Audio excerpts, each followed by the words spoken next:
ఒకప్పుడు కంపెనీలు మనుషుల కోసం టెక్నాలజీ తయారు చేసేవి. కానీ ఇప్పుడు టెక్నాలజీ కోసం మనుషుల్ని తీసేస్తున్నాయా? ఏఐ వల్ల ప్రొడక్టివిటీ పెరుగుతోంది అంటున్నారు. కానీ మిడిల్ క్లాస్ జీవితాలు పరిస్థితి ఏంటి? ఈఎంఐలు, house rent, current bills, school fees, 15 రోజుల స్కిల్ ప్రోగ్రామ్, 2 నెలల సెవరెన్స్ ప్యాకేజ్. ఇవి నిజంగా ఒక కుటుంబాన్ని నిలబెడతాయా? లేక ఏఐ రెవల్యూషన్ వల్ల కార్పొరేట్ ప్రాఫిట్స్ మాత్రమే పెరుగుతున్నాయా?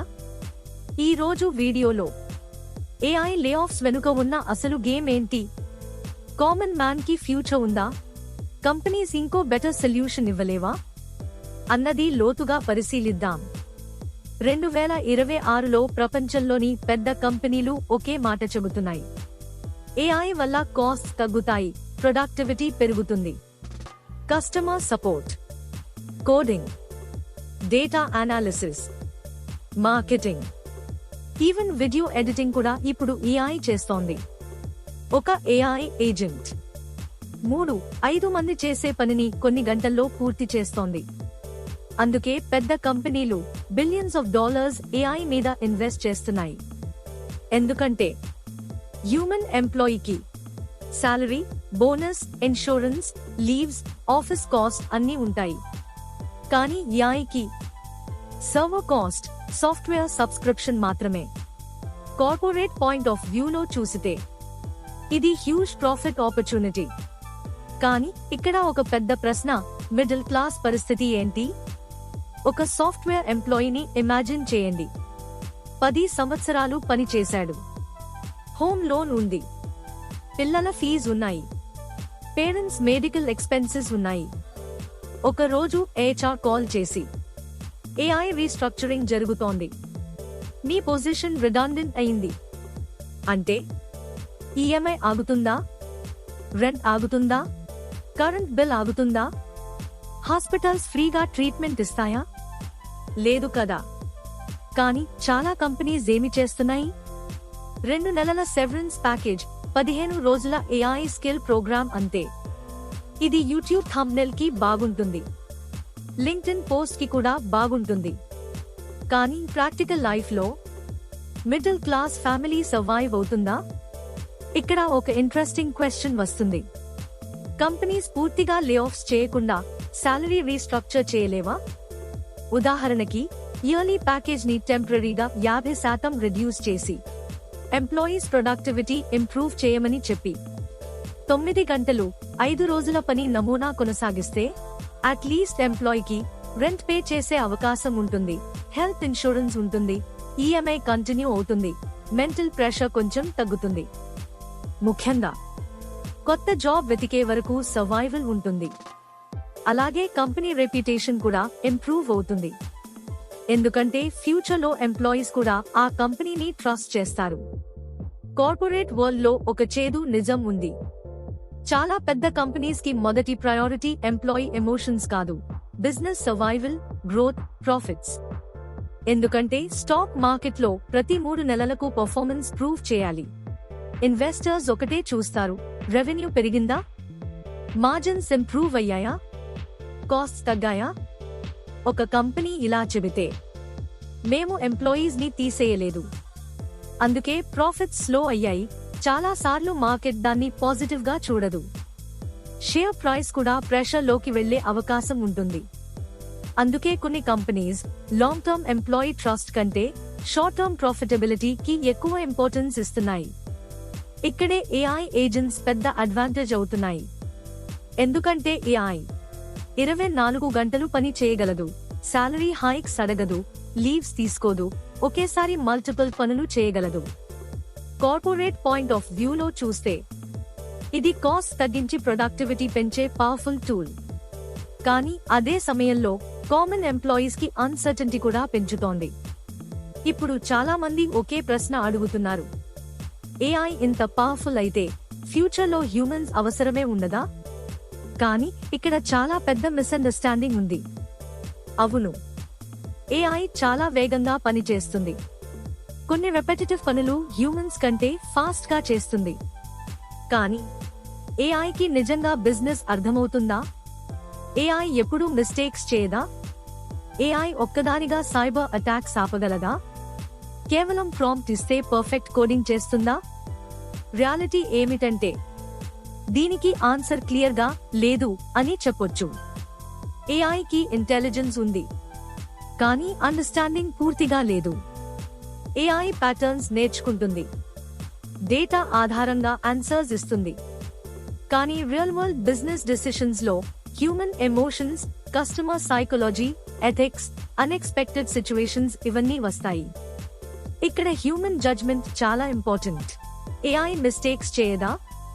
చేస్తుంది. కొన్నిసార్లు చాలా కాన్ఫిడెంట్ గా రాంగ్ ఆన్సర్స్ కూడా ఇస్తుంది. కోడింగ్ లో బగ్స్ రావచ్చు, సెక్యూరిటీ లూప్ హోల్స్ ఉండొచ్చు, రాంగ్ లాజిక్ జనరేట్ చేయొచ్చు. అందుకే ఇప్పటికీ పెద్ద కంపెనీస్ లో human review, testing teams, cyber security experts చాలా ఇంపార్టెంట్. అయితే ఏఐ కోడింగ్ చేస్తోంది కదా? అవును, ఏఐ ఇప్పుడు కోడింగ్ స్పీడ్ ని చాలా పెంచింది. Simple apps, basic websites, automation scripts వేగంగా క్రియేట్ చేయగలదు. కానీ కాంప్లెక్స్ సిస్టమ్స్ లో banking software, defence systems, medical platforms, large scale cloud infrastructure ఇవన్నీ మిస్టేక్స్ లేకుండా హ్యాండిల్ చేయడం చాలా డిఫికల్ట్. ఒక చిన్న ఎర్రర్ కూడా కోట్ల రూపాయల లాస్ లేక మ్యాసివ్ సైబర్ అటాక్ కి కారణం కావచ్చు. సైబర్ క్రైమ్ ని ఏఐ ఒక్కదానిగా స్టాప్ చేయగలదా?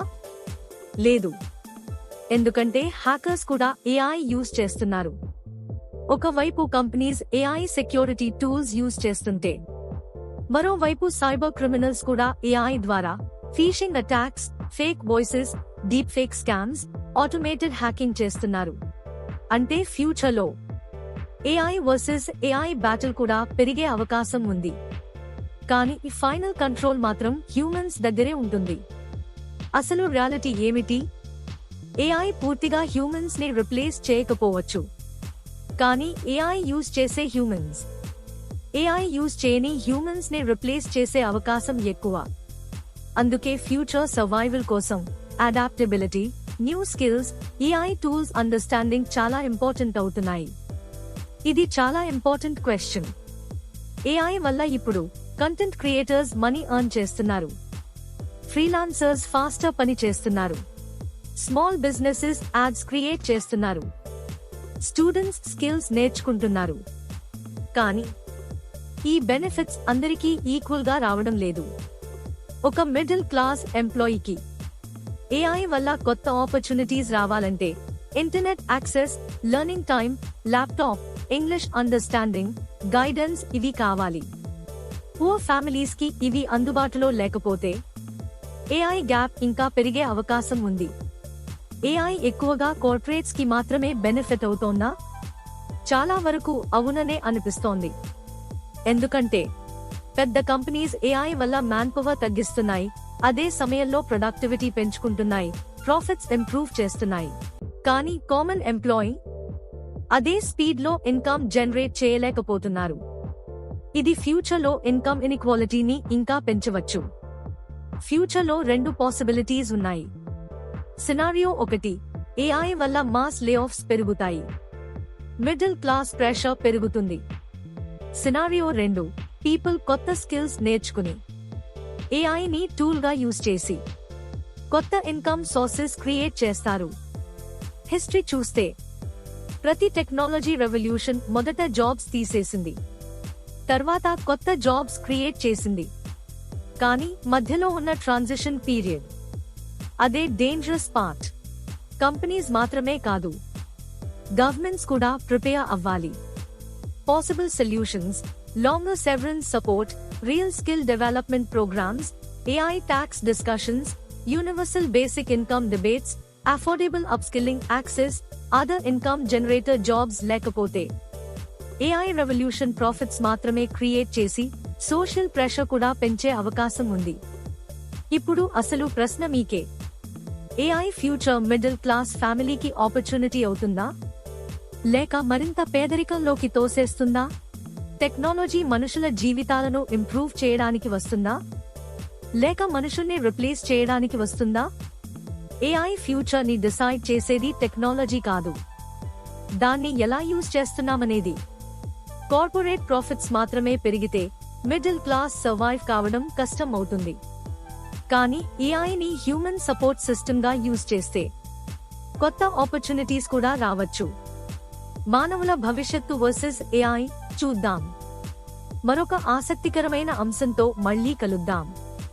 మా channel AR stock market whisperers కు సబ్స్క్రైబ్ చేయడం మర్చిపోవద్దు. జై హింద్.